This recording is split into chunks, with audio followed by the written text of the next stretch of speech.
Yung block. Ito Australian cucumber daw ang tawag dyan. Kung masakit ang tiyan mo, parang rinirelax niya. Ito po, ito? Gamot siya sa sakit ng tiyan. Parang ma-relax ba yung ano mo? Iwan ko ba? Parang Digestive. Australian cucumber. Madami yan sa bukid, sa mga palayan, pagkatapos ng palay. Eh doon sa kabila, parang meron mga kulay itim. Yun din yun? yan Yan ang ang hinog. nahinog na yan. Ayan mga sa kabila, Ano kasi, parang mga damo-damo lang. Nagsawa na rin yung mga pan. Native yan, native sa cucumber.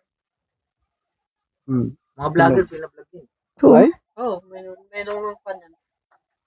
cucumber. Korteng cucumber. Sarap. Tamis din. Yan pala, Pipino rin yung pan. Talagang Pipino rin. Pero ito yung dwarf na pipino. Dwarf, ang liit. Nakakatawa rin kung minsan kasi maliliit. Ang liit Hindi mo niya. namamalayan, nakakarami ka rin. Yun liit Dwarf na kayo mo. Australian cucumber pala ang tawag.